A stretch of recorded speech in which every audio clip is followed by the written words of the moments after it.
I don't know what I'm doing. um, I am trying real quick to, I forgot to do this.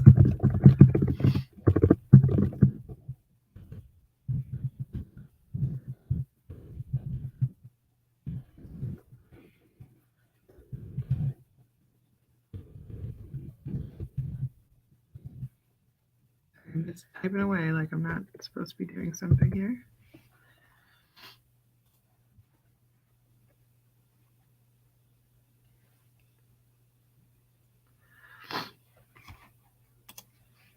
Sorry, guys, I'm a mess.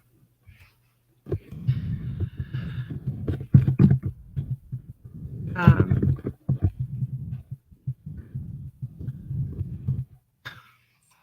okay. All right. Don't forget, if anybody wants to join the show, I posted a link, copy and paste it. As long as you could be nice, okay? I'm not going to deal with people being annoying or judgmental or mean on the show. But if you have something you want to talk about, feel free to join the show. Anyone who's been on any show on StreamYard can tell you it's super easy. You literally just click the link, that's it. And it'll prompt you to do everything else. Um, don't forget to share the show because I did not do that. Um, I don't know. Apparently, you have to have like Facebook Meta downloaded or something to be able to get onto the RE Media Network page. I don't know. I could share the show on Thursdays, but for some reason, when I do my show, it doesn't let me share it. So please do that for me. Um, and as always, whatever you guys want to talk about, I am obviously a mess today. If you saw my Facebook post, um, I'm just sitting here typing up an offer, and my body decides, hey, now's a good time to have a panic attack. We haven't done that in a while. Um, so that was fun trying to finish my work before the show starts and, uh, have that little mental breakdown for a second. But I'm good. I'm fine. There's literally nothing wrong with me. Nothing. Um, I have been doing a lot more work lately since, it's been like 3 weeks since my surgery.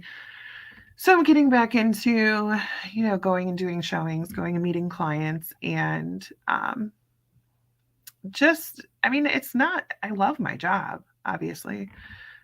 So things are different, but not bad. There's like, I don't know. I don't want to say that like nothing's bad. Nothing is bad in like my personal life. Um, I'm sure you guys all see like all the crap that's going on.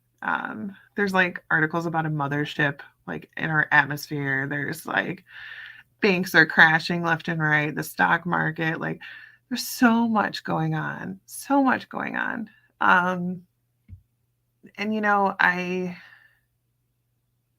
I try not to let it get to me, but obviously it's not working. Obviously I'm doing a very bad job.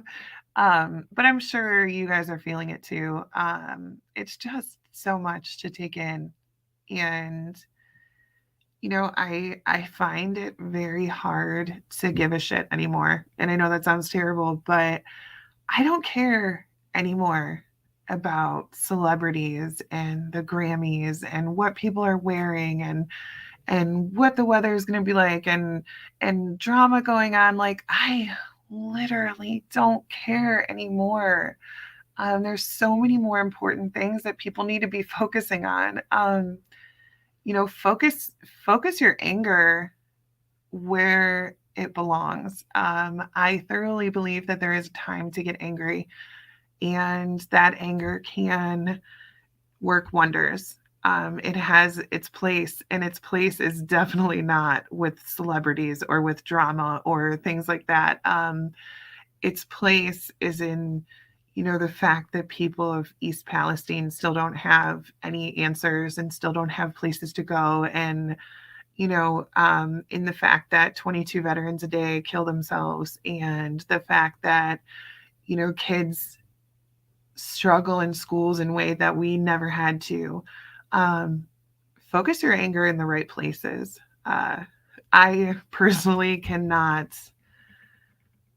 I I don't care. I don't care about the things that used to be like talking points in my life, and I have a very hard time lately um talking to people about normal things. I don't want to talk about the weather. I don't know. I really struggle with that. And I hope that people, it seems like at least the people that I am around on a regular basis, it seems like people are starting to wake up to what's important. Um, Everybody focused, like most of my life, I feel like the things that were important were like, what kind of bag was she carrying? And what kind of shoes are those? And what's this celebrity doing? And did you see this person married this person? Like that always seemed to be important. Um, like it seemed to be the thing that adults talked about when I was younger. And it seemed to be like the thing in high school. Like that's what you talk about. I don't know. I'm hoping that other people are starting to wake up to what's important and to stop focusing on the things that really don't matter. Um, I think COVID was such a good example for me. Hey, Penny, sorry. I wasn't ignoring you. I'm sorry. I think COVID was such a good example to me because, the world like literally shut down and we had essential people, right? Those were essential people. And it was, doctors and nurses and the people that work at grocery stores and the garbage man and like those kind of people. Who was not essential was celebrities and sports players and things like that. And I think that for me was like what sealed the deal. Like we can obviously, very obviously, live our lives without these people and their drama and their opinions and everything else. Um, I just stopped and people will try to talk to me. Oh, did you see that? Did you see so and so's performance at the Grammys? I'm like, no, I don't watch it. I don't care. And I don't tell people that I don't care because I don't want them to feel like, if that kind of stuff is important to you, then that's fine. But I'm just letting you know I cannot join in on a conversation about it because not only do I not care, but I don't know. There's a whole bunch of like drama going on in the paranormal world. Like people are, I don't know. I don't even know. But I just don't pay attention to it. And hopefully you guys do the same because there are a lot of things that we absolutely should be paying attention to and focusing on and taking personal. I'm not going to take it personal what a celebrity says I should and shouldn't be doing, but I take it very personal that 22 veterans a day commit suicide. I take that personally. That's the kind of thing that we should be focusing on and the kind of thing that we should be worried about and the kind of thing we should be angry about. So, just try to do that, I guess. Just take a step back and like look at things, if this thing changed tomorrow, would it affect my life? There's nothing really that a celebrity can do that's going to change your life, right? But I wanted to, sorry for that rant. I know that that's all I do is rant, but that's really been bothering me lately. Just so much. There's so much going on in the world that people don't even know about because we're so focused on sharing drama and sharing just the stupidest things. And then meanwhile, like literally banks across the country are crashing and being shut down and nobody even knows about it. There's I don't know. I don't want to like I don't want people to think that I'm like getting political or anything, but I just really hope that people can learn to focus their energy and their attention where it belongs because there's so many things that actually affect your life that are going on that people just don't pay attention to. And those things are the things that have really been bothering me. And honestly, it's not so much the things that are bothering me. Yes, some of them are catastrophic and some of them are very like eye-opening and shocking. But I think what bothers me the most about it is just that people as a whole don't talk about it and people don't know about it. And I think that's terrible. So I think that's the part that's really bothering me, is that like I'm seeing all these things going on and people are just still talking about the dumbest things. Oh my gosh, I feel like such an asshole saying this out loud, but that's really what's been bothering me more than anything, is that people just don't want to talk about it. Like if we don't talk about it, then maybe it won't be real or it'll go away or whatever. But you know, these things are happening and I feel like I'm by myself worrying about them because nobody even knows about them or talks about them. So that's what's been bothering me.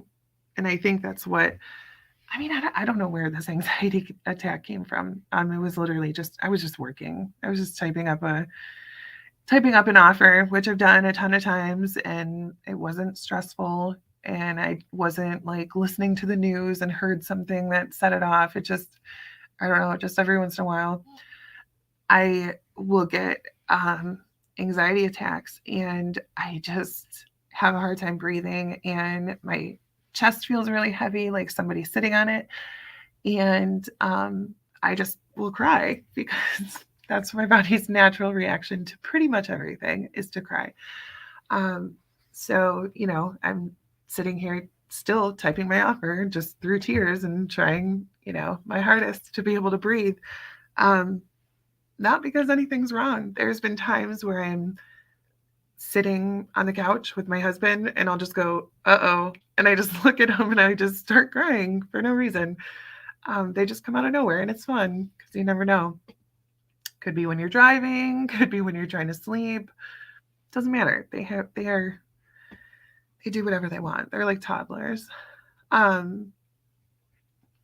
also was talking to my friend Sam today about just the weather. Ironically, we were talking about the weather, but not in a mundane way. Just how like our seasonal depression is like so messed up this year, right? Like this whole winter, for anybody up here near Ohio, the whole winter has been very like mild.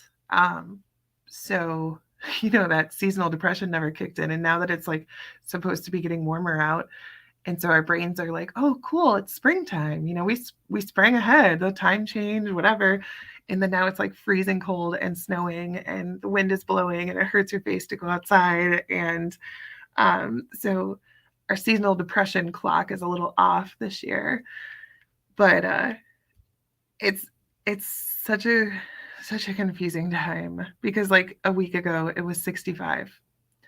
And actually that was perfect timing because when I was recovering from my surgery, I let me tell you, I cannot be the type of person to just sit and do nothing. It seems like it's going to be so great, you know, like I kept telling myself like, oh, you know, I'm always so busy. So maybe this little break will be good. And, you know, I can catch up on rest and I can just focus on me. And that does not work. Like, have you guys ever been in this position? I wanted to just lay there, right? It's so cool to be able to just lay there and do nothing all day and just scroll on my phone and play homescapes and whatever. And you know, like when I go somewhere, I always can't wait to get home. But then when you're stuck at home and you like literally can't do anything, it's not even like I could just work on a home improvement project or organize something or whatever. Like I couldn't do anything. And that was just so bad for my mental health. Um, I ended up going outside with the kids to go check on the chickens when it was like 65 like last week. And all I did was walk around my backyard. That was it. I just walked around my backyard, but I was outside and the weather was nice. And it was like my mood was 10 times better just from that 5 minutes of being outside. Um, and I saw this TikTok that was this girl was like super depressed and her dad told her that she had to go downstairs. And when she got downstairs, her dad was like, I didn't need you to do anything. I just wanted you to be sad somewhere else. And she was like, well, okay, that actually worked. Just changing the scenery and just going downstairs instead of being upstairs in her room, in her bed. Um, and then it turned into, she's already downstairs. Well, I might as well eat something while I'm down here. And then it turned, eating something turned into, well, I haven't taken a shower in a week. I might as well take a shower while I'm up, and it was just like this trickle down effect. And, she joked about like how just going downstairs was such a mood changer for her. So that's those 65-degree days. They're good for that. Like you will get, your mood will change so much and you'll be in such a better mood. But then also the first time it snows after that, or the first time it's like super cold, you're like twice as upset as you were before because you were really hoping that it was going to be springtime. Sorry, I'm bad about the comments. Robin says, my anxiety rarely happens when the situation that is the trigger is actually happening. It's always like 2 days later when I'm doing my normal things, and then I have to dig to try to figure out where it's coming from. Absolutely. And it's weird too, because you don't even have to be thinking about the thing that happened, right? Like you don't even have to be thinking about it or talking about it or anything. And I don't know. It's such a weird thing, People think anxiety attacks like, oh, that must be what happens in the middle of anxiety. Like you're in the middle of a stressful situation and so that's how your body reacts. No. If I'm being honest, in stressful situations, I am usually very calm, like weirdly calm. I am a super emotional person on all ends of the spectrum. Happy, sad, depressed, anxious, excited, loving, all of those things. I am very all over the place. I'm very, very emotional. When there's like something dangerous or something like traumatic or whatever, I become a robot. And I will have no emotions and I will show no emotions and I will do what needs to be done. And then as soon as it's over, then I become a mess. Maybe a day or two later, but it's usually during a super stressful situation. Totally calm. I'm a robot. I have zero emotions. And then, like Robin's saying, a day or two later, then that's when it kicks in. She says it's all subconscious. Yeah, I guess. I mean, I guess my brain's just thinking about things while I'm not actually thinking about things. Robin said, same, totally calm while I'm in it. Yep. I was just talking to my dad about this the other day because we were talking about how, like in trauma situations, how people will just be so calm. And it's so weird to watch it happen because you're looking at somebody, perfect example. Do you ever like listen to 911 calls when people are like, I just got home and I found my entire family brutally murdered. And, you're like, wow, that's weird. That person's just calling in like they're ordering pizza. I think that it's a legitimate trauma response. Like that's your brain's way of like helping you to figure out the situation, do what you need to do. But like to an outsider, they're like, that guy's way too calm. He must have done it, It's the same thing. This is my example that I was telling my dad about. And if my brother's watching, I apologize. When he was little, he was probably like 5 or 6. And, I'm 11 years older than him. So I'm a teenager and I'm babysitting him and my sister, and they're fighting and whatever. And I ended up pushing my brother. Well, I pushed both of them and I separated them. And he like stepped back like an extra 5 or 6 steps and fell and cracked his head open on the corner of the wall, like in the doorway. And oh my gosh, did it bleed so much. Um, he held his head and he was like, "Is it bleeding?" And he saw the blood and he freaked out.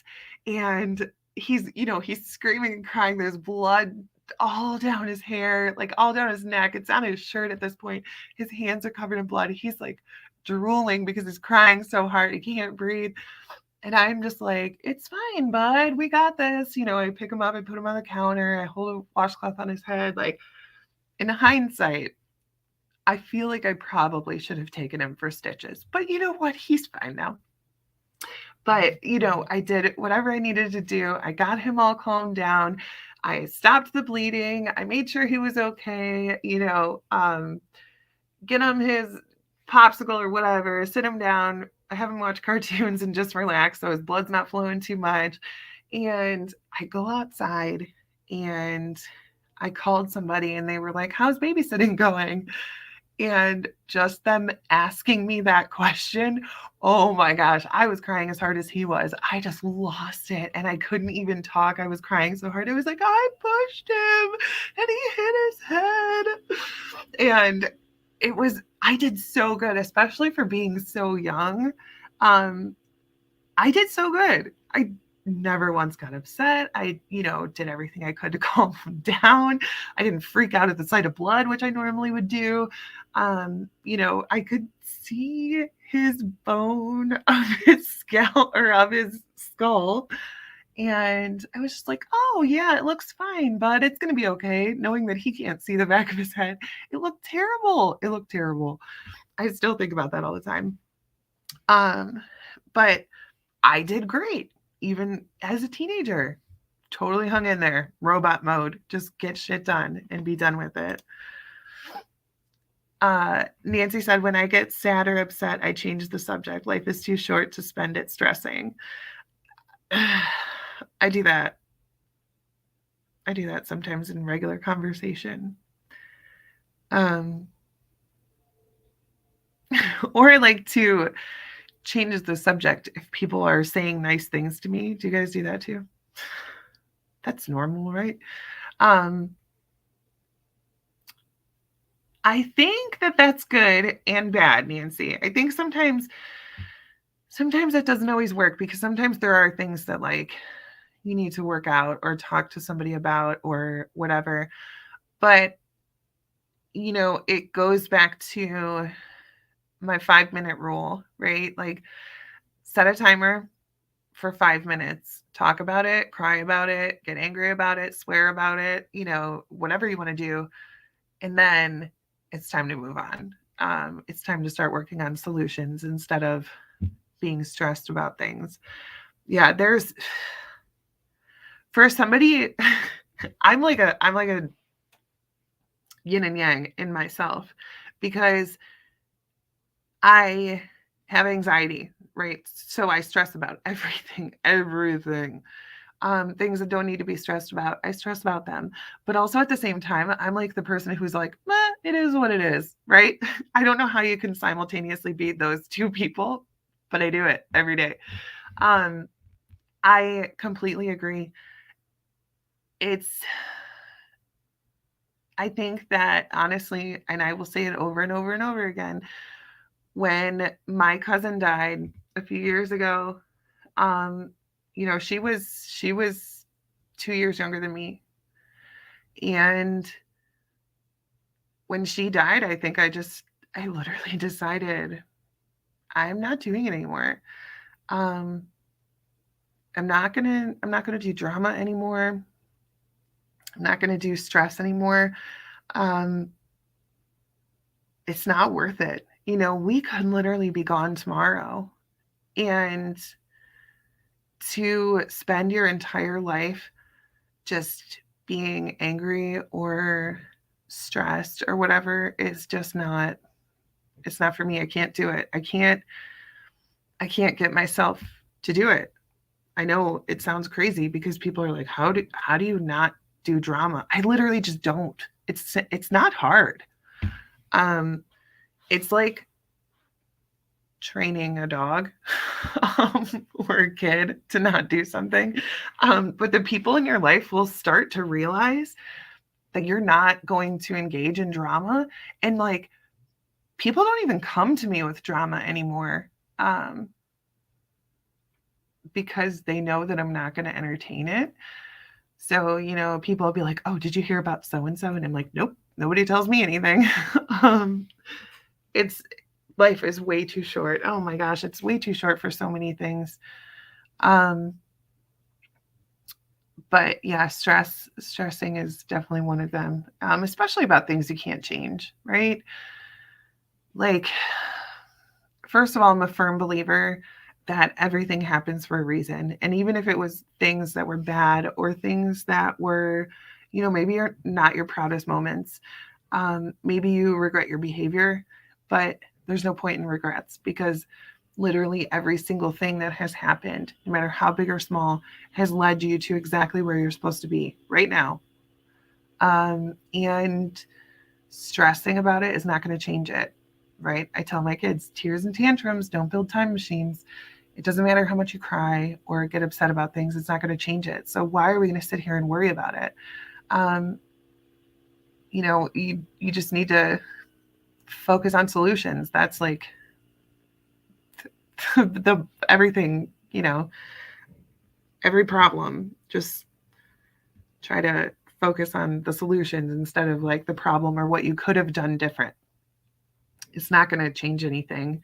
You sitting there stressing about what you could have done or what you could have said or whatever. It's not going to change it. And let me also say that obviously I'm not talking about like grief, right? Obviously if somebody dies, that shit's going to affect you for the rest of your life. And I'm not saying like you shouldn't cry over that. That's very different than what I'm saying. I do understand that, grief is totally different, and that'll come up a million times when you least expect it. And that's fine. But at the same time, like, when I die, I really hope that people aren't sitting there just crying over me all the time. You know what I mean? Like, I like to think that people don't want us to do that. If you have somebody that you cared about tremendously and they are no longer here, I could promise you they don't want you to be sad all the time. It makes sense to be upset or to have things that remind you of that person and that makes you cry or whatever. But when you think about it logically, don't you think that person would rather have you do amazing things in their honor than sit there and cry and be sad in their honor, right? I don't know if that was my dog or a child making that noise, but it was weird. So yeah, obviously grief is very different. You can't just set a timer for 5 minutes and get over that. That's not something you're ever going to get over. But that's fine. I don't know. I think I've talked about this in the past, but when I was growing up, like I was 14 when my grandpa died, and my grandpa was like my favorite person.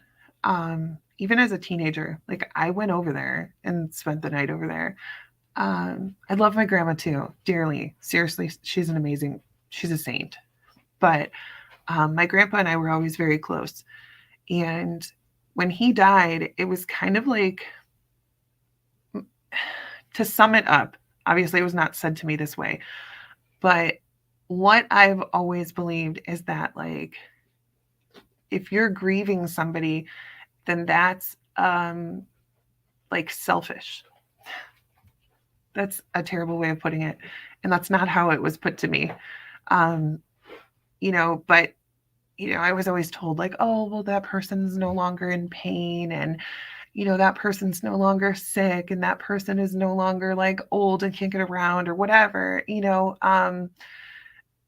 So like I don't know that I properly know how to grieve. I know it's a very different process for everybody, but I've had people actually reach out to me, and I know I tell you guys that I will talk about whatever you want to talk about, but that is one situation that I don't think that I would even know how to explain to people, because I don't know that I ever did it right. Because that was just one of those things that I was taught, like, you're not supposed to be sad about it, because that person's better off now. Like, they're not in pain anymore. They're not sad anymore, whatever. So yeah, I apologize to anybody who's asked me to talk about grief, but obviously I have no idea how to process things, because I don't do a very good job at it. When I was in Ann Arbor this past weekend, there was gallery readings, and there was a psychic who did a reading on me. And I don't know how you guys feel about psychics, whatever, but I wanted to do it. It was fun. I like this guy. He's really nice. And so I went into the gallery reading, and he singled me out, and he told me that my grandma is telling me that she's pointing her finger, and she's saying, you can't just heal other people's trauma and avoid your own. And I said, bet. I thought it was so funny, because I literally have a show where I try to help other people like heal from their traumas and deal with their problems. But like at the same time, anytime like something comes up for me, I'm like, oh no, we're just not going to talk about that. It's fine. I'll just help other people.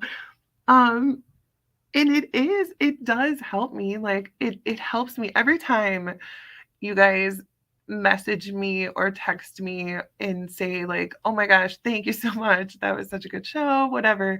Thanks for doing this show. Thanks for making me feel like I'm not alone. Every time you guys do that, it makes me feel so much better. Am I dealing with my trauma and my issues? No. I'm just making myself feel better by making you guys feel better. But I thought it was funny that he said that. Like, that's a pretty accurate psychic reading. And it's funny because people are always like, it seems like it's always the same thing. Like, oh, your grandma's here and she's proud of you. No, this time the guy's like, you can't just heal your trauma by healing other people's trauma. And I'm like, excuse me, sir. Yes, I can. Sam says, grief is not longitudinal. It's extremely fluid, and it comes in waves. Absolutely. My stepdad had died years before, and I was at my mom's house, and I was cleaning out her bathroom closet, or I was looking for something in her bathroom closet. I don't know. And I found like the little free sample bottles of perfume.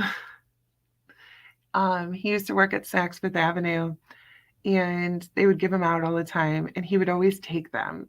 Like he had like 100 of them, and he would always come home and he would be like, I got this one today, smell this one. And he was always so excited about these stupid free sample bottles, right? It's such a dumb thing. But it was his thing, and he loved it, and he was so happy about it. And you guys know how I feel about that. Like, I don't care what your thing is. If it makes you happy, then that makes me happy. And so I was cleaning out, or I was in the closet, and I found one of those little bottles, and I just lost it. Like, to anybody else, that's just garbage, really. It's just garbage. Throw it away. It's just a little free sample of perfume or cologne. But he had so many of them, and he was like so happy every time he got one.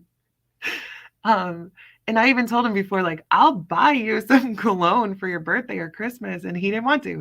He loved the little free sample ones, and so that was something that, like, you know, any other normal person would have just picked it up and probably thrown it in the garbage. But me, I picked it up and I lost it. I cried. Another time it was a spoon. We used to fight over this one spoon because it was the best spoon we had, and I just found it the other day in my drawer, and that was it. I mean, I think I was 23 when my stepdad died, and I am 40 now. And this literally just happened 2 weeks ago. That's what I mean. It's not something, I'm not saying ever to set your 5-minute timer for grief. That's a totally different thing. But it does. Oh my gosh. It just, some days you're just really good. And then some days, you know, something really weird or random or off the wall will happen. And then that's it. It just brings you right back like it was yesterday. John Ward is here. Since John Ward is here, and John Ward is in the process of getting his very first book published, I did want to talk about something, and it's super important to me. And that is being proud of yourself. And Tim Miley, if you're watching, you should pay attention to this part. I absolutely hate that we as a society have been taught, like, if you are proud of yourself, then you're bragging. And that's rude and it's making other people uncomfortable. And we don't want to make other people uncomfortable, like worry about other people's feelings and all this other stuff. And I don't want you guys to do that.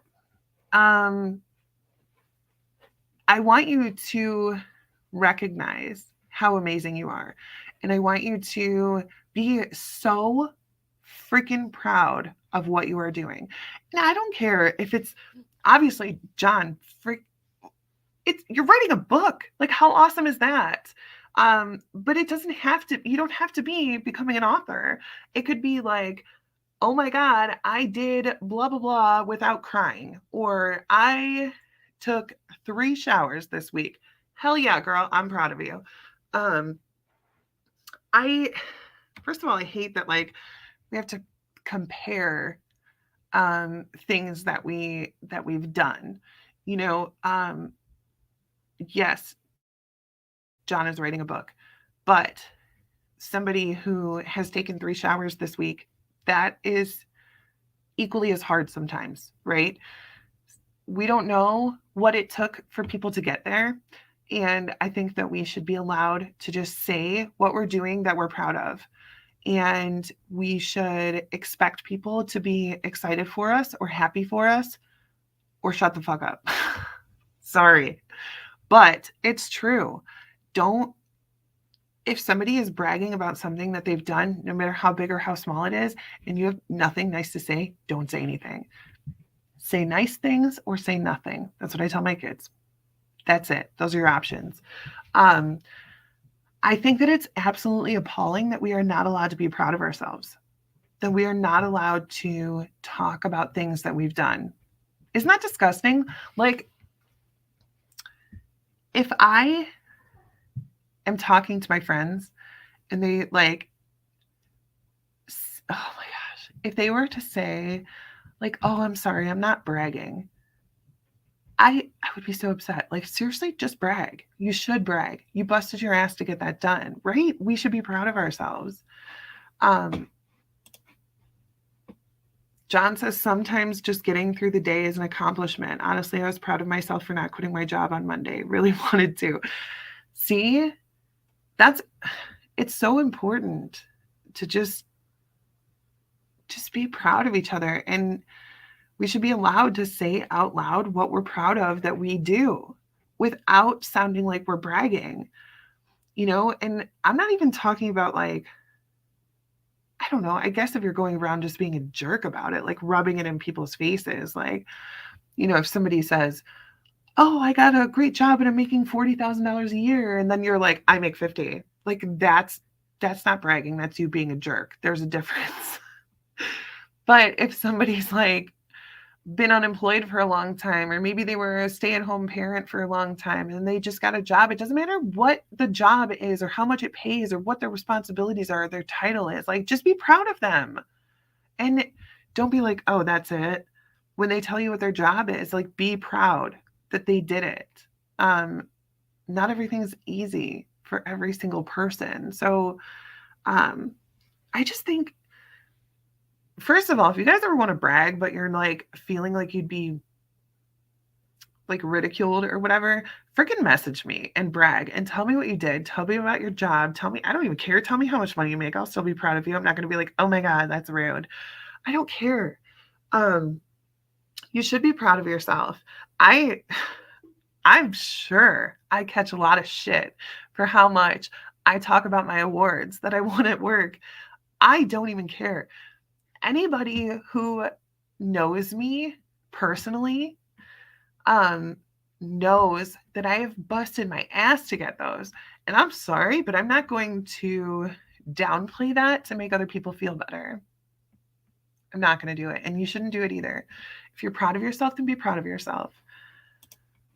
John says money isn't the end all be all. I left my last company back in July of last year for this new job. I left because it was a lot of money. You left because it was a lot more money. Oh, left a company I loved. Now I'm miserable in this new company. Exactly. Okay. One of my favorite jobs was when I worked at the convenience store. I loved it so much. I made $9 an hour. Yeah, it was under the table, so it was a little bit more, but it was $9 an hour. Did I care? No. You know why? Because I was doing home daycare for a long time, and I needed to get out of the house. Like, for my mental health, I needed to be around adults. So I go get this job at the corner store, and I love all the customers. They're so nice to me. They always looked out for me. We always talked. Like, I knew about their kids. I knew about their family lives. I knew about all their stuff. It was like I was like a bartender. And I just had such a good time with all of the customers. And then here's the best part. When I left work, I didn't have to think about work until the next time I was there. It was such a low stress job. And it was amazing. It was amazing. I loved it so much. I miss that job still all the time. My old boss jokes like, oh, do you want to cover a shift on Saturday? And sometimes I'm like, yeah, I kind of do. It was, not everybody's focus is on money. It's not. Sometimes people just need a job that works for their mental health. Sometimes people just need a job that works for their transportation schedule or whatever. It's so, again, it goes back to like COVID, right? Like I at the convenience store was an essential worker. I was needed. I think that people look down on people who have jobs like that, and it's so ridiculous. Like, you literally couldn't survive without the people at the grocery store and without the people that work at the pharmacy, but yet you're going to treat them like shit and like you're better than them. That doesn't make sense. Everybody's job is important in different ways and meaningful in different ways. Some people's jobs are only meaningful in the paycheck. That's it. That's the only good part of their job. It makes their home life terrible. It makes them treat their family like shit because they're so stressed out all the time.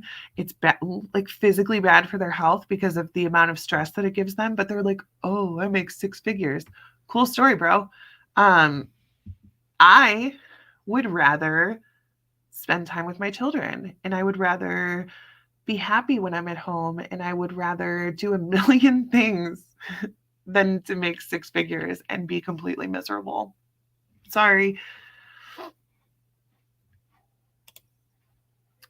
John says, always feel proud of yourself, D-Nice. Real estate is tough and you are crushing it. It honestly is tough.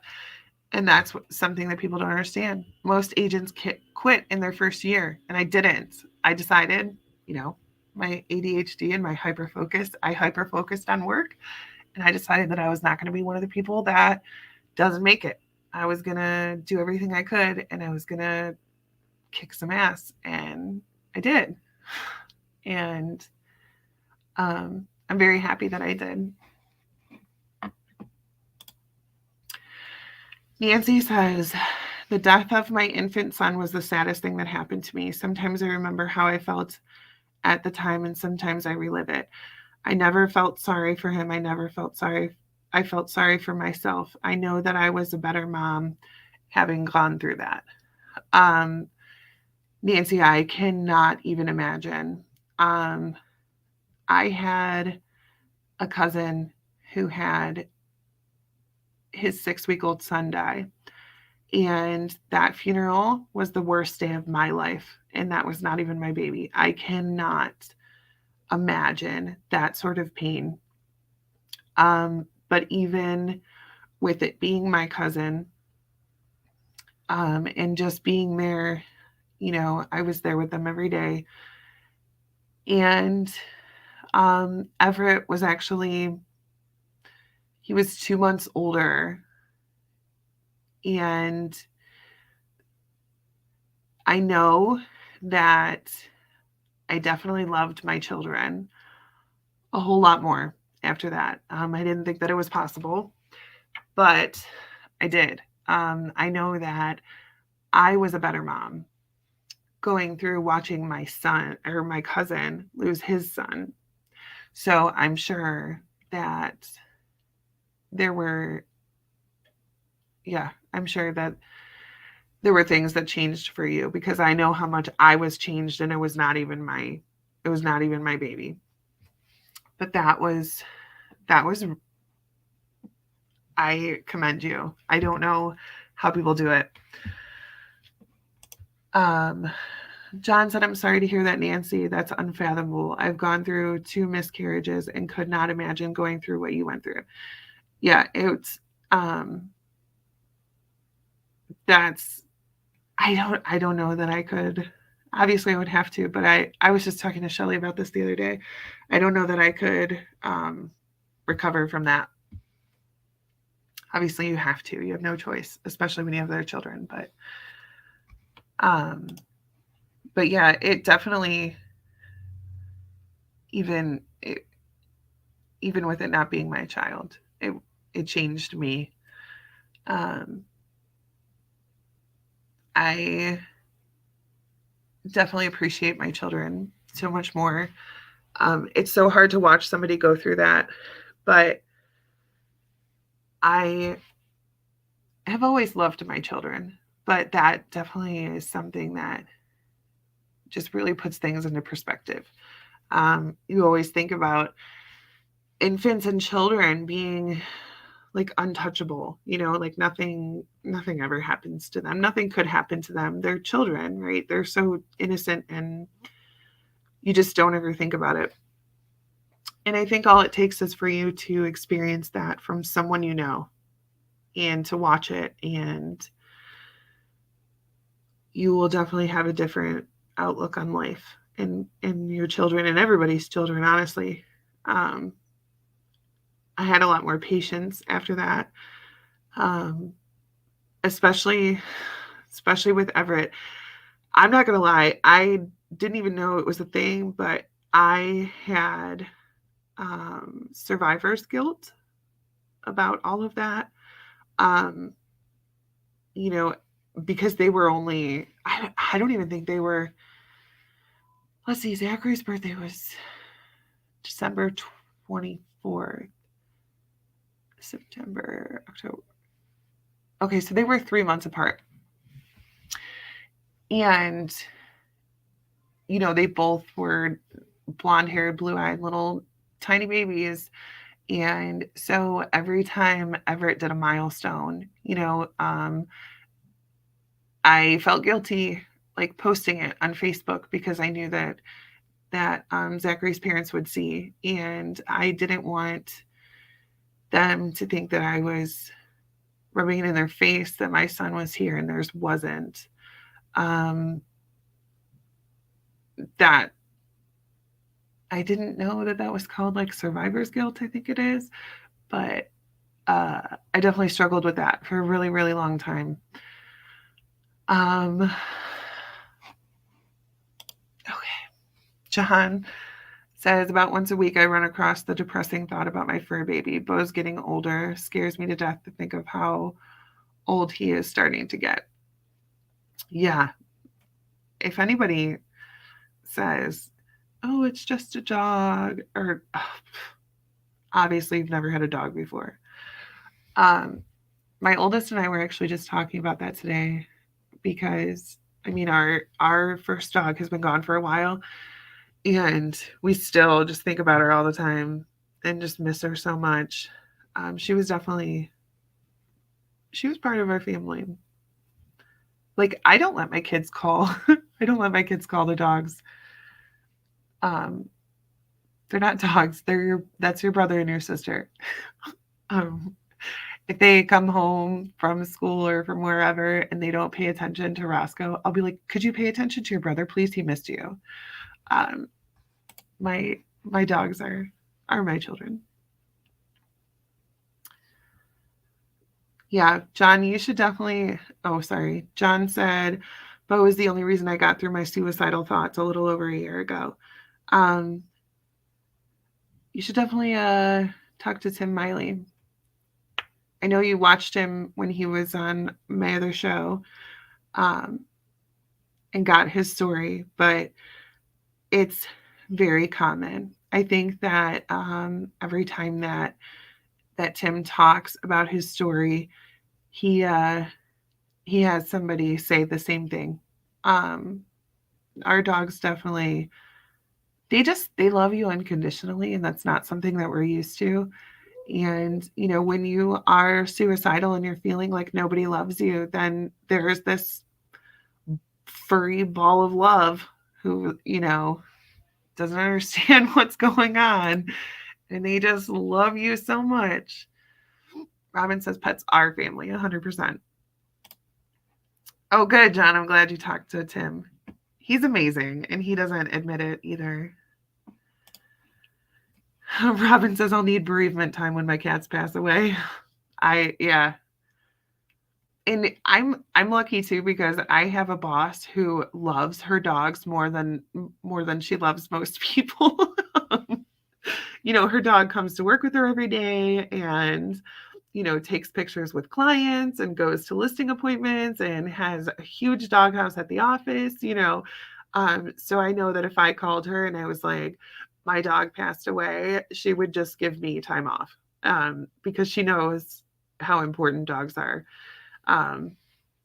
So that's super nice to have somebody who's understanding like that, because I'm the same way. I need time.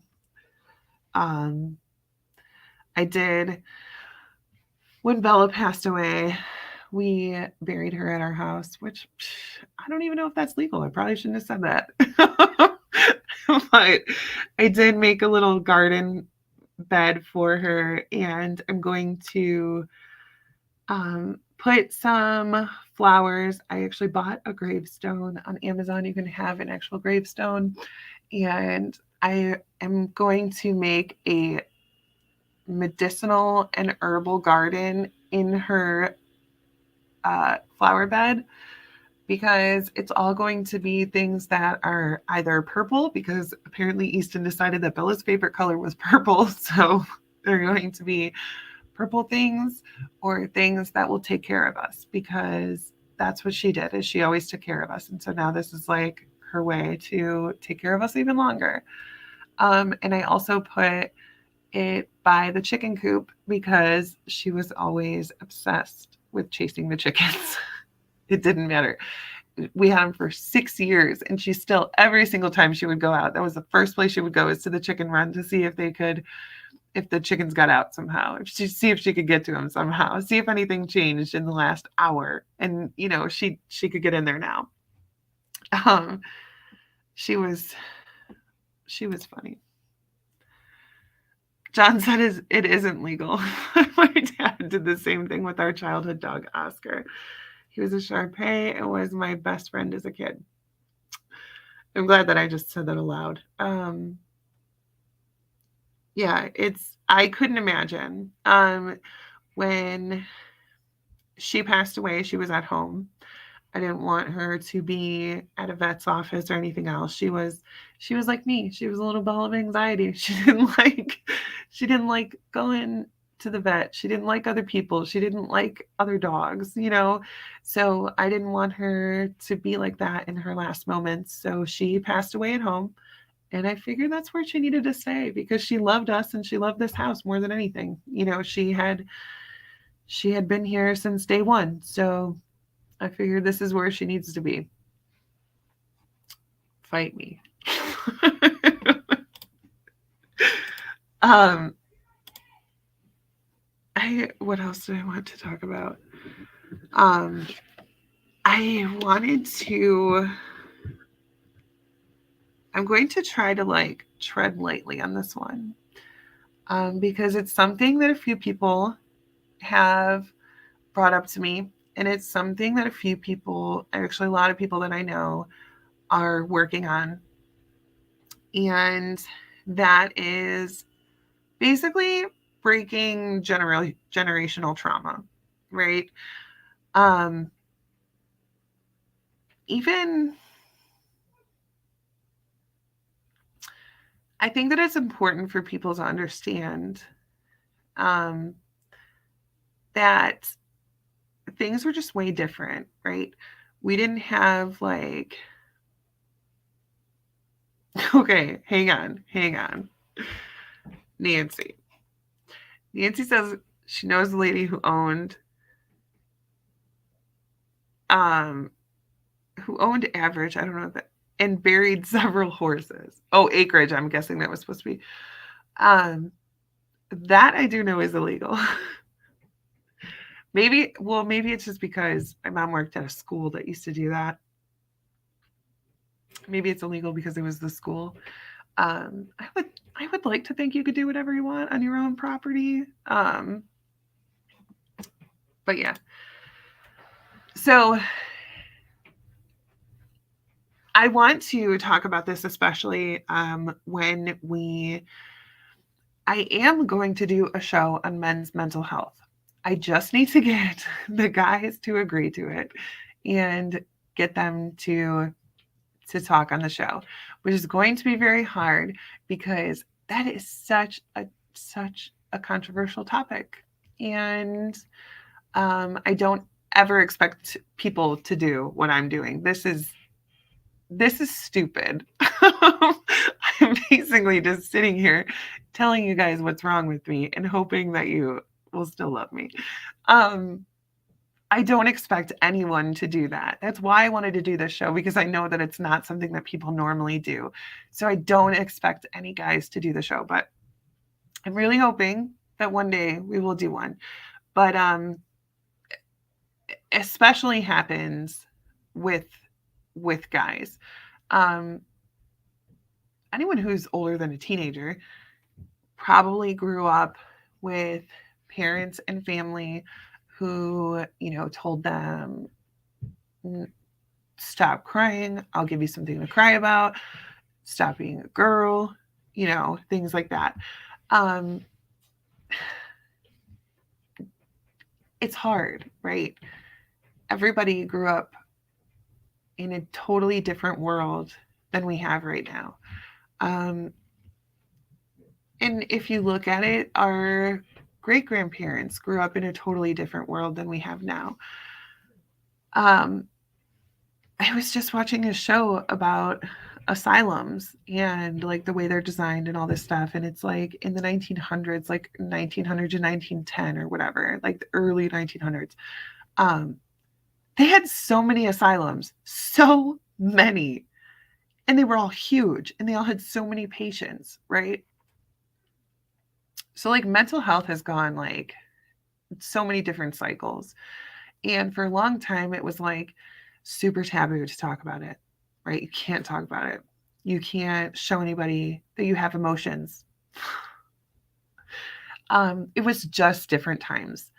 And the reason I have a hard time talking about this is because I had those things, it was like rub dirt on it, whatever. Don't cry about it. I'll give you something to cry about, whatever. Um,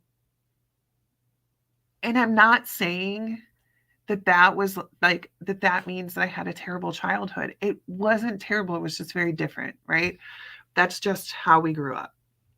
And so now we have all of these adults who we're not allowed to talk about their when they're sad, or they're not allowed to talk about when they're frustrated or when they're angry, right? When we have these big emotions, as I say, we're not allowed to have big emotions when we were growing up.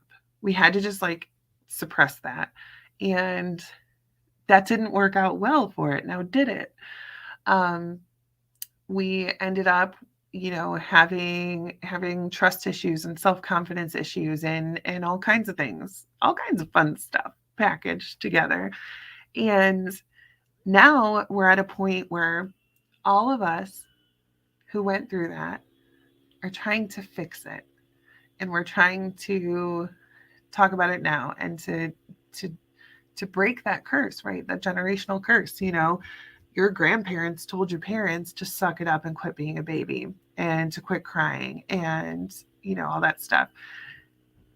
And it's very important. There's a lot of things like, okay, we used to give whiskey to babies. We're probably not going to do that anymore.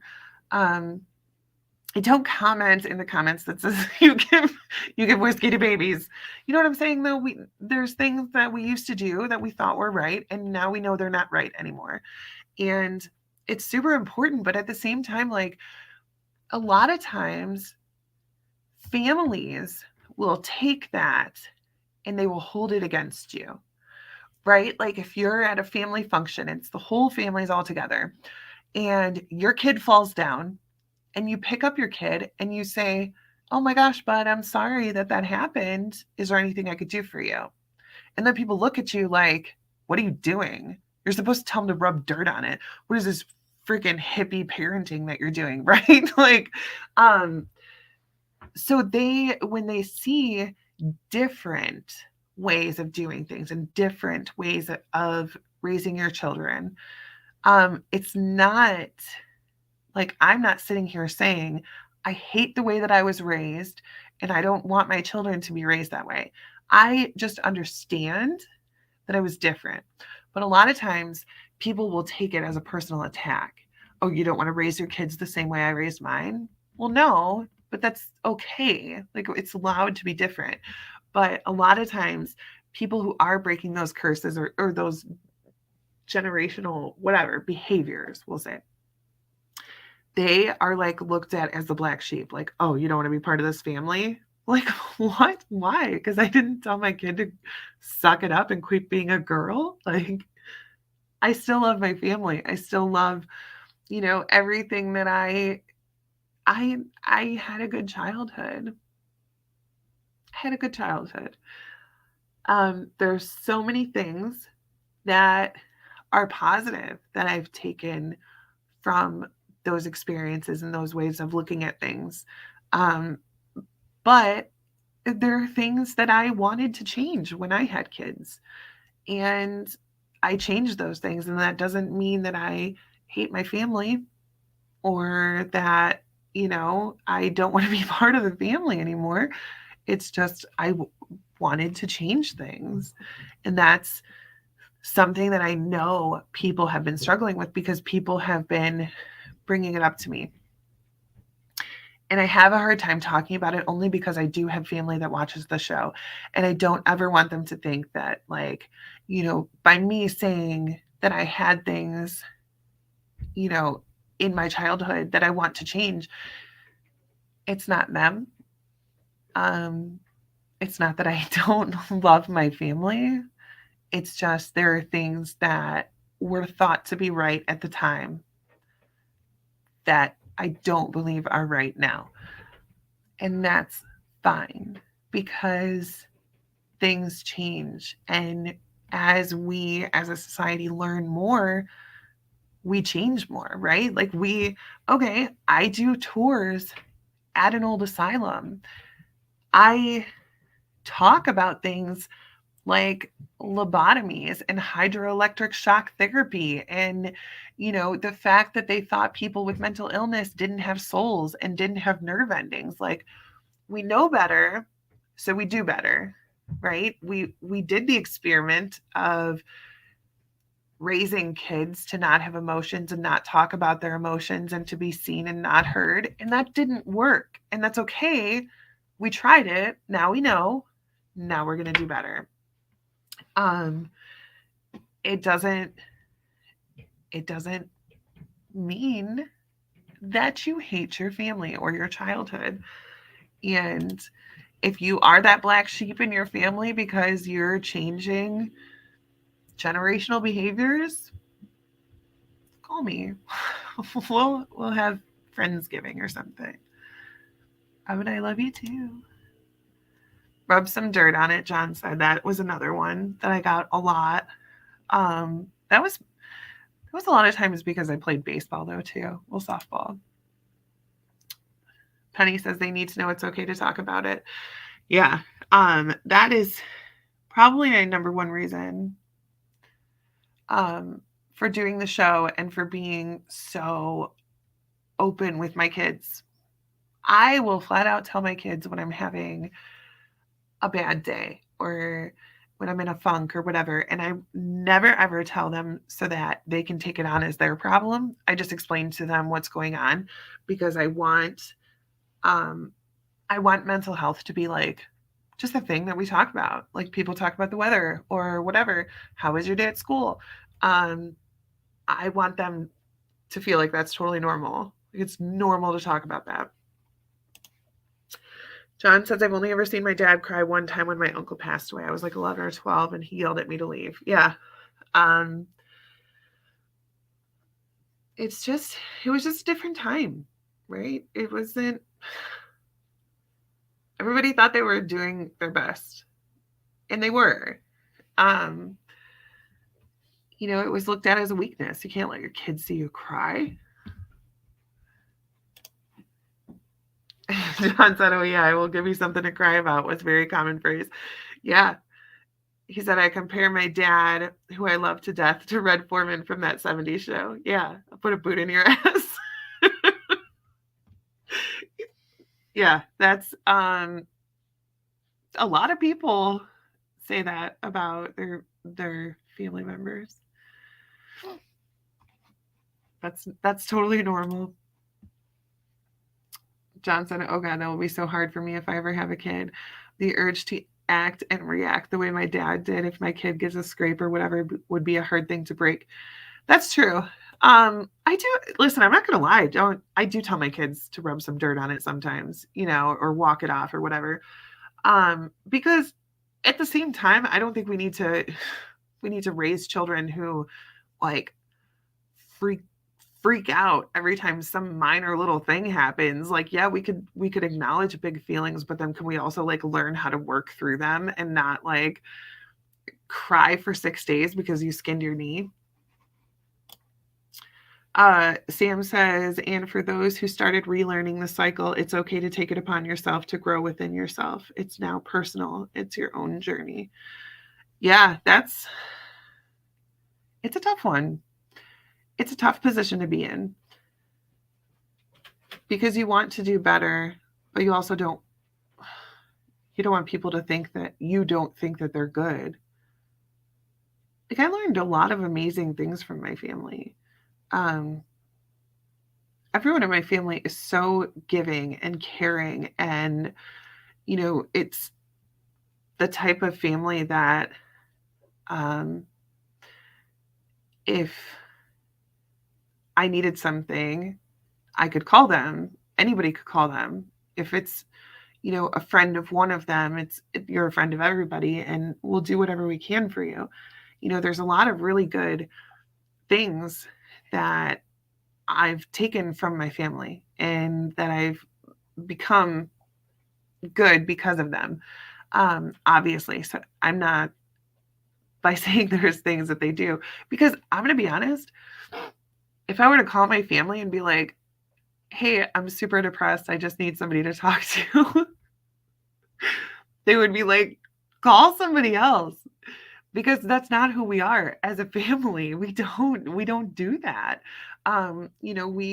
We make fun of people at funerals, and we deal with our trauma in the form of jokes and whatever. Is that terrible? No. But I'm just saying, we're not like the type of family that calls and is like, "Hey, I'm really having self-confidence issues today." They would laugh at me and then hang up. So I will teach my kids all of the things that I've learned from them. I will teach my kids to be helpful and kind and to do everything that you can for everyone. And at the same time, I will also teach them that it's okay to have bad days and to reach out to somebody to talk to them if you need help. Um, it's a balance. And it's like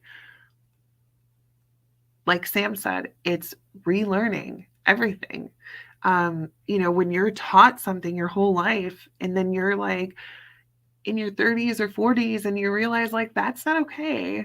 I don't want to do that anymore. You also need to train yourself to relearn everything. Um, Nancy said, I heard that children are meant to be seen and not heard so often that I believed it, but it hurt. And I never wanted to hurt my kids. Exactly. This is something that so many people do.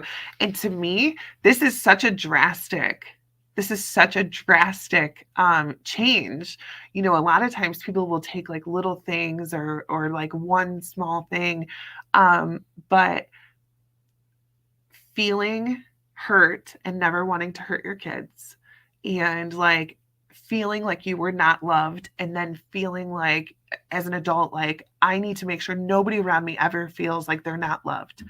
um that's a super drastic change, and that's so hard, and but also so commendable because you are literally doing a 180. Other people will take like one little thing, and change it, but or just whatever, I don't know, they'll just change it a little bit, but you're like one extreme to the other, and I love that. And that takes so much strength and so much courage, and I am super proud of you for doing that, because nothing is ever going to get better if we realize that things are wrong and then we don't change them. So that's awesome, Nancy. John said, famous Red Foreman line was when he asked how he was feeling. If I was a bird, I'd fly into a ceiling fan. Yeah, yeah. Red Foreman is hilarious. Nancy says, we try to be the parent that we wish we had. Did I tell you guys about that TikTok? Oh my God. That TikTok had me messed up for days. I don't even know what it was about. I think it was one of those ones where it's just like a voiceover thing and you're meant to like put your pictures and videos with it. And it was like, oh, your mom. Oh, is the overprotective mom. Oh, is your mom overprotective? Is she always checking on you? And is she always like, whatever, making sure your homework's done?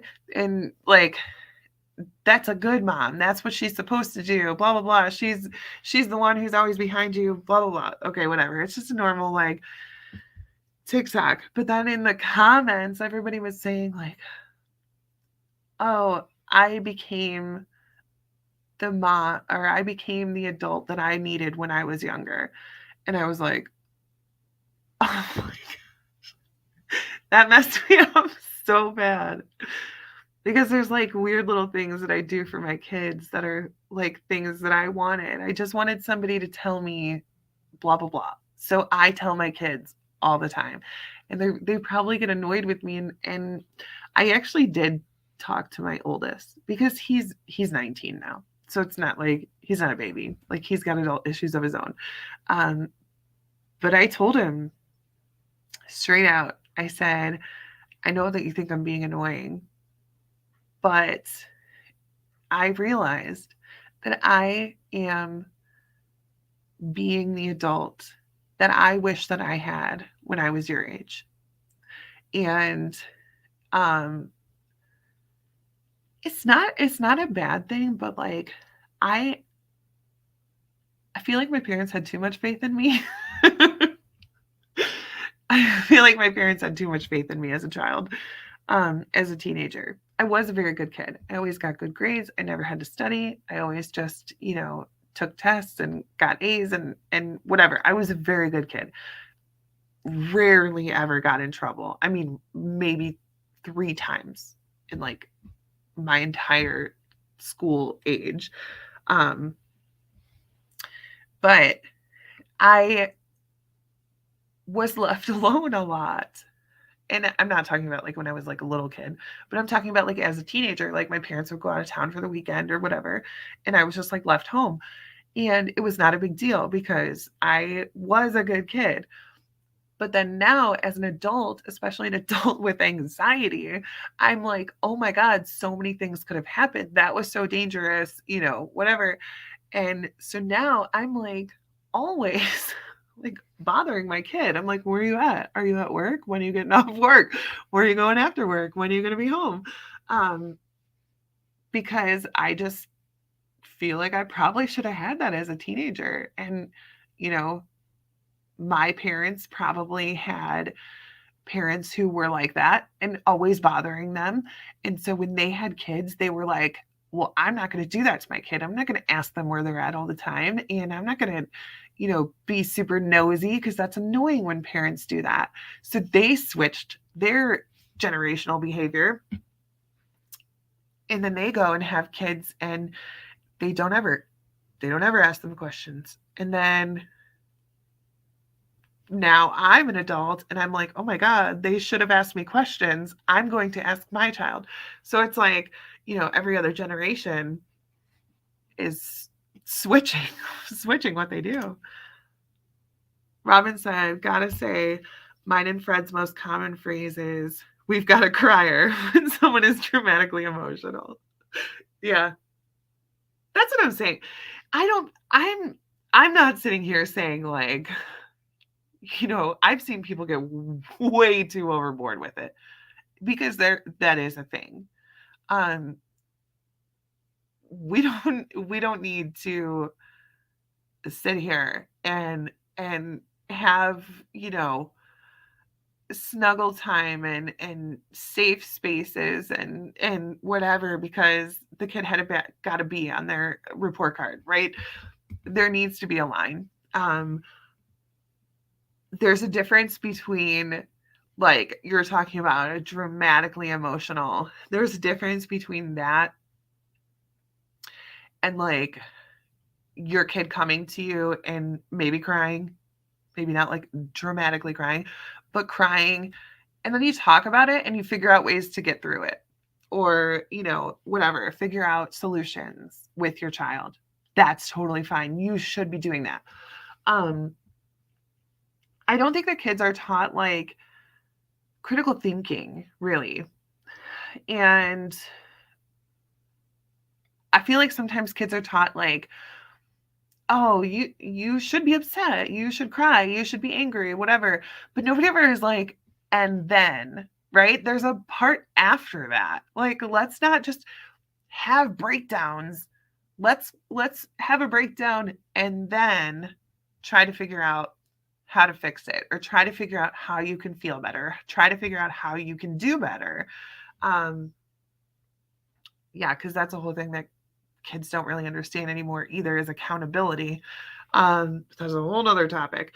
But yeah, there needs to be that and then. Like, okay, cry a little bit, not we don't need to like scream and get down on our knees and reach up to the sky.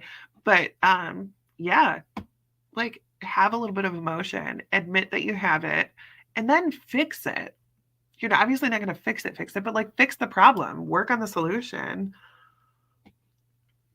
Robin says, I'm Gen X. I was always alone and now I hate to be alone. Yeah. I was I was trying to explain to my children, like I walked to kindergarten by myself because I had half day kindergarten. So none of the neighbor kids were walking with me. And I like had to walk down my street, across the main road, and then down another street. And I walked by myself. And I had a key on a necklace. Like we were home alone all the time. Because our parents were working, and so we just stayed home and took the chicken out of the freezer to thaw, and that was it. Definitely way different times. Because I look at it now and I'm like, first of all, I look at like 5-year-olds. That's what kindergarten is, 5-year-olds. I would not trust them to walk to the backyard by themselves. But I was walking to school by myself. And I'm like right at the cusp because technically, here's a not so fun fact. Technically, I'm a millennial. But I feel like I relate more to Gen X than anybody because I was right at that cusp. John says, I'm honestly slightly terrified to even have a kid this day and age with the way things are going. Honestly, John, it's a very scary thought. I am thankful that I had my kids when I did, because I know that if I would have waited, I would have said the same thing. I don't know that I could do it. It's just very scary times we live in and just very weird times. And I don't know, things are just getting out of control. So I can see there's a lot of people who are hesitant to try to have kids.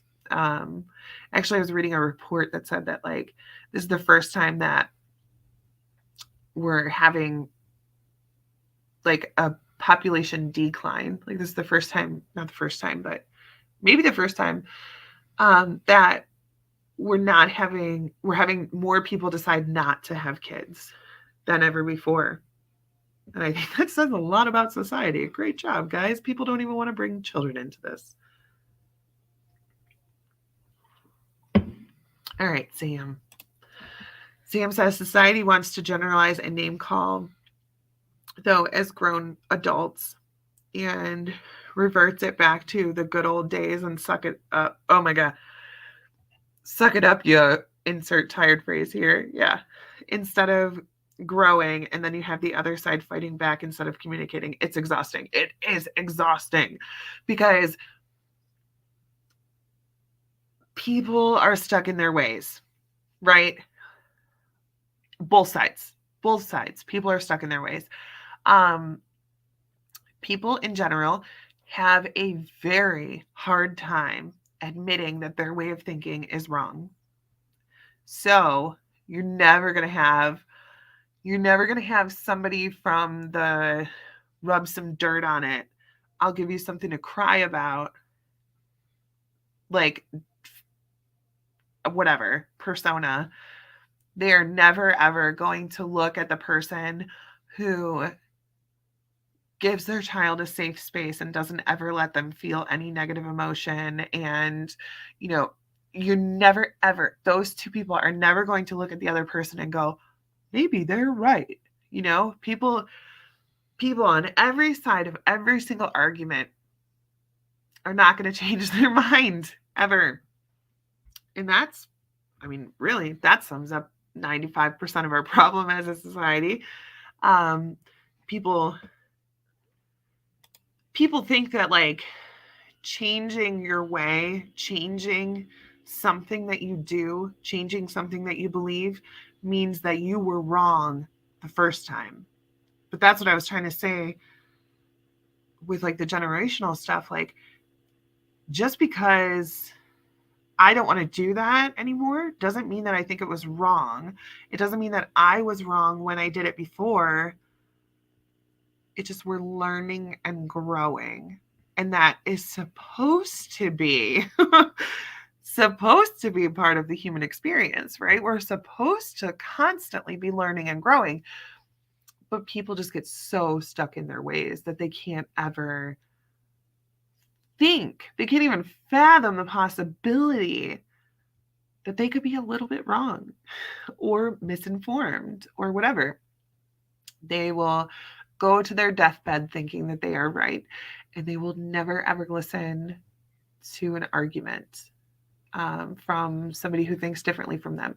That's why I do not understand social media rants and social media attacks and all this other stuff. Like, I mean, I guess people do it in real life all the time too. I see videos of people doing that. But like, if somebody were to send you a message on Facebook and say, you're a moron for even thinking XYZ, and I hope that you get fired from your job and you're a loser and you're whatever. Are you going to stop thinking that you're right about whatever that issue was? No. Are you going to be like, "Oh my gosh, that nice fellow was right." No. Like, people don't read arguments on social media and go, "Oh my gosh, that person's right." Like, just save your breath. Save your frustration. Again, save your anger and put it where it should go. You don't need to sit there and be a keyboard crusader and tell everybody on the internet that they're wrong, right? You're an idiot and you're a moron, and I can tell from your profile picture. Oh my God. Um, People need to just stop. Like, just get over it. Like, seriously, focus your anger somewhere where it belongs. And it does not belong on somebody's social media post. Um, oh gosh. I can't even. People drive me crazy. John has a question. Is that your question in the next comment?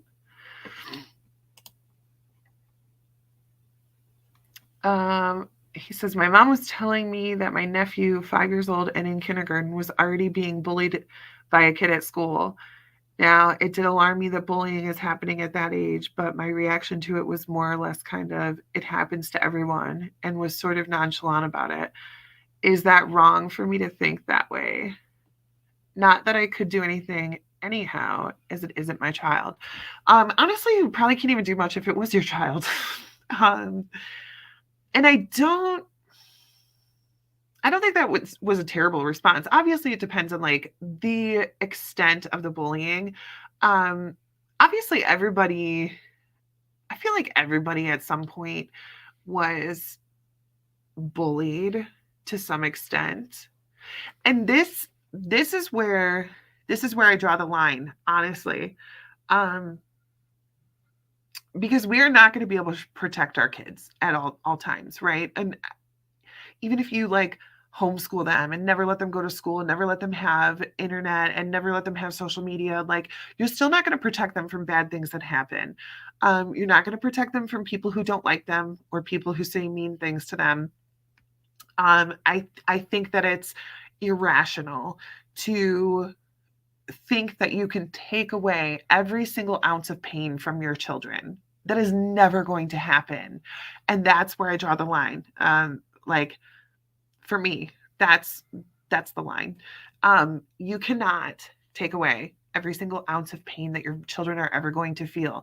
You can't take away bullies. You can't take away, people not liking them. You can't take away them losing a sport, them not getting picked for the team, them not getting the job, them not winning the art show. You cannot take those things away from them. What your job is to teach them how to deal with that.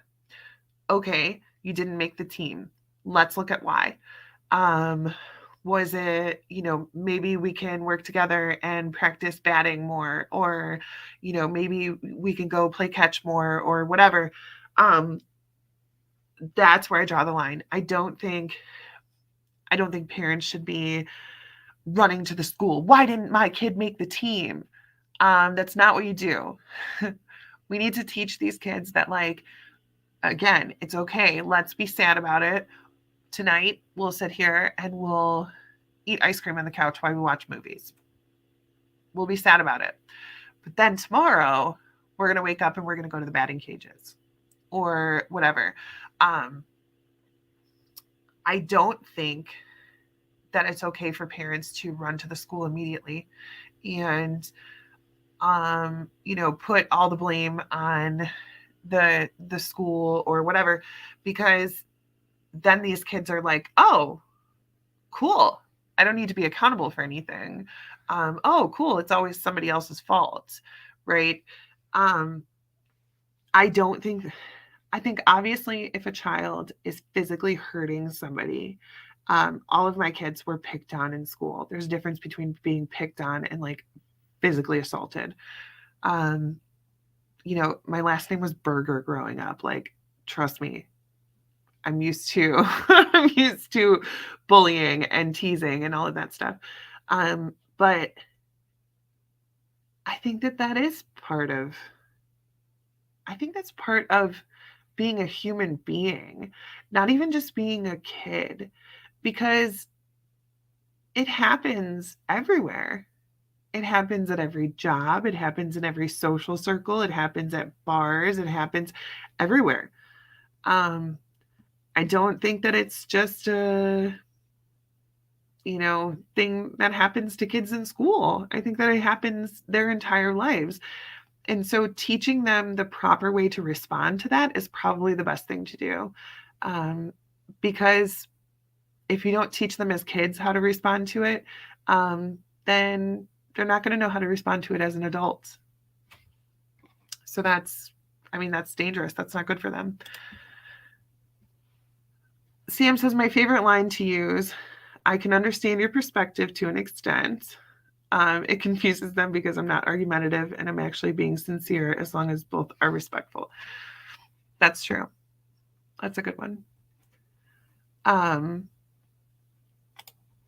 Okay. John said the other kid shoved my nephew to the ground and kicked him. Yeah, I can't really speak to that. I don't think my kids have never been like bullied like physically. My kids have actually been my kids have been in two fights. Two of my kids have been in a fight with their bullies. And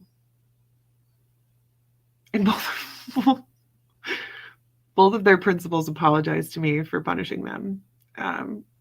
We'll just say that. I do think that it's part of, I think confrontation in general is part of everyday life. Physical stuff should be dealt with at the school. You know, the other parents should be told and whatever. And I won't say much more about that because that's a sensitive subject. But Easton, my youngest, got a detention for fighting because he saw another kid getting bullied and the kid pushed his friend down and his friend almost hit his head on the brick wall. And so Easton was very upset by that. And so Easton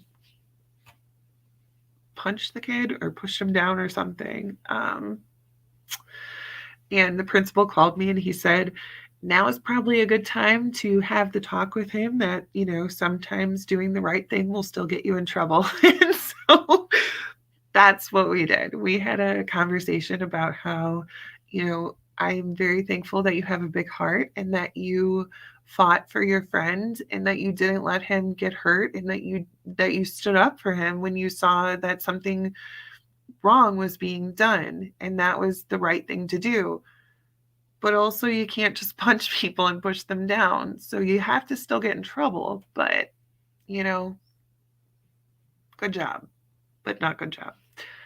Um and then Ryan got in trouble. He got in a fight in his first week of high school with his bully. The kid had been taunting him for years, literally years. This was the third year.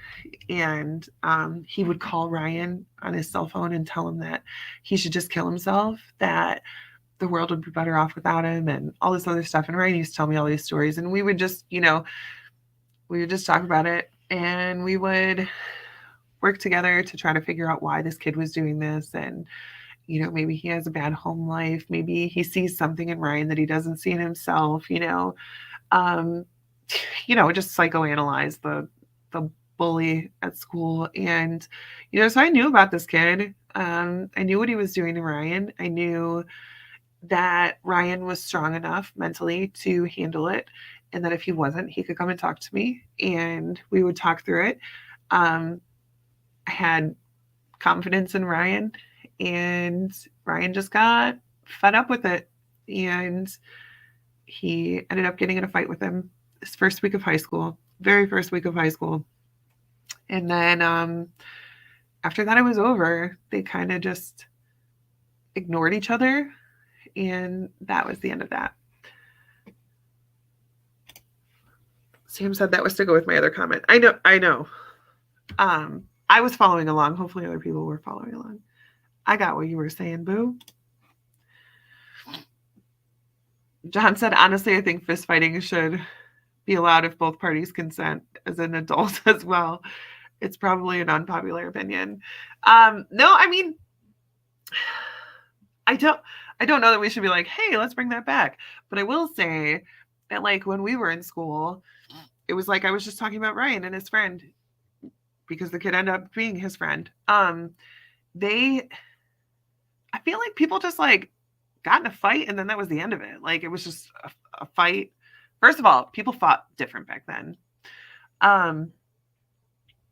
But people would just get in a fight and then that would be over, and they wouldn't even like fight with words anymore after that. But also people fight very different now. People pull out cell phones and they record it and they don't do anything to help, and they gang up on people.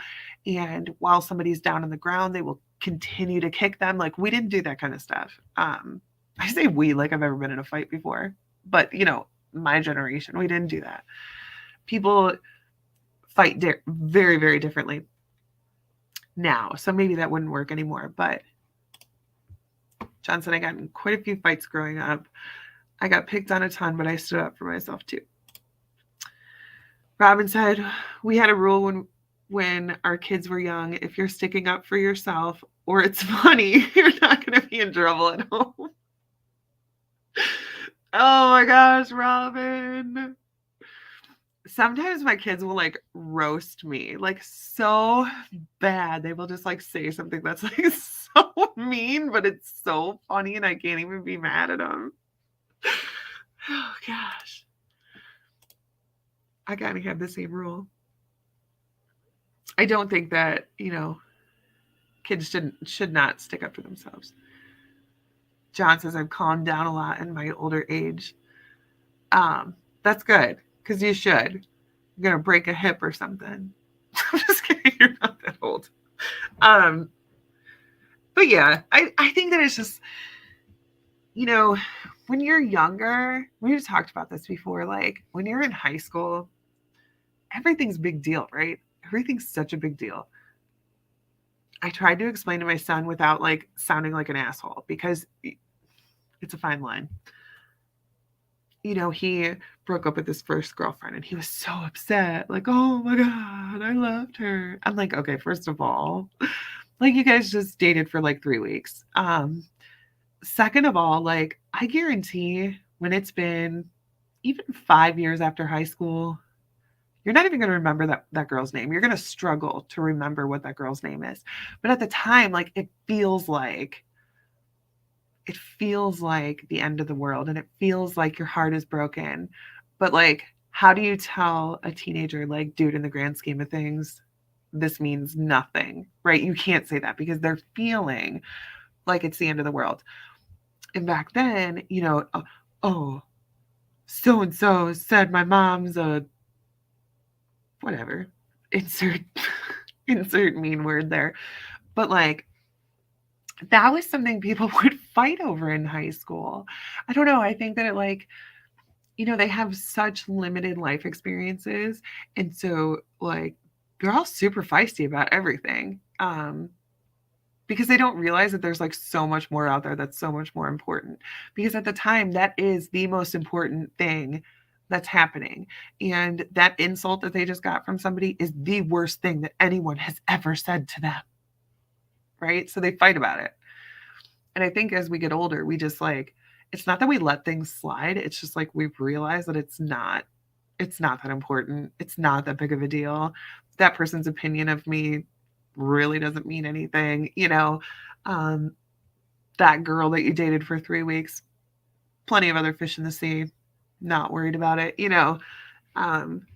So that is the goal, right, John, is to calm down in your older age. But I think it's just I'm sure in your older age, you would, if something was super important or very catastrophic, or something that you were very passionate about or whatever, you might still fight.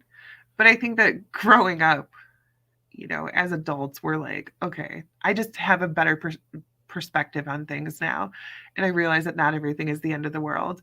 um I wish that, like, that's something you could teach them, but it's not. It's just something that you have to learn to zoom out. um that's one of my favorite things ever, is like, this guy was a comedian. He was just trying to say it to be funny. Like, oh, you think you're so important?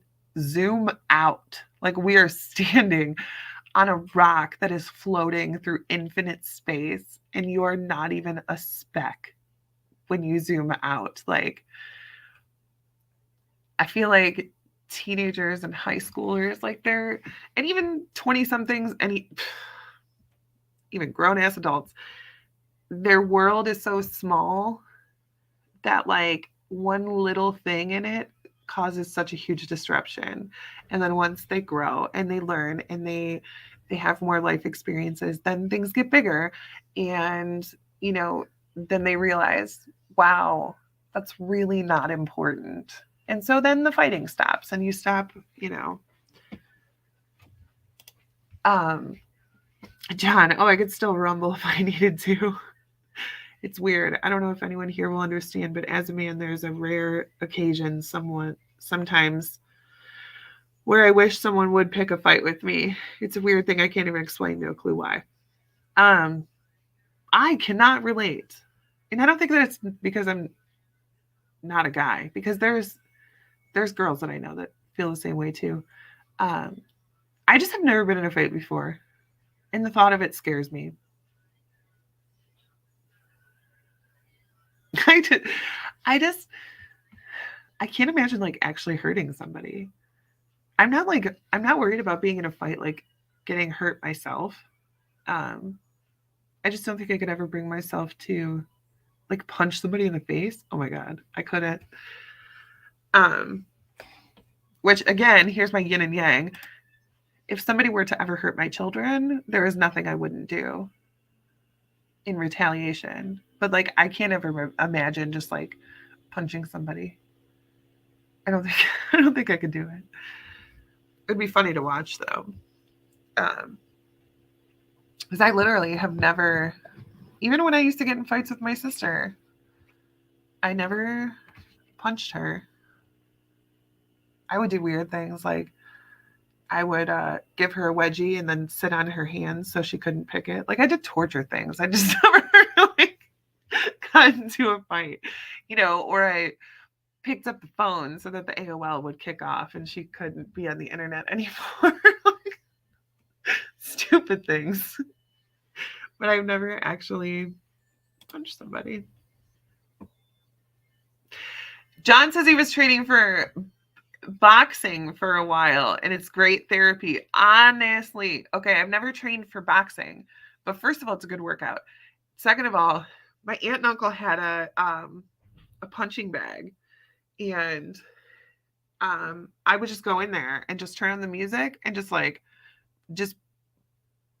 I didn't know what I was doing. I was probably not punching correctly.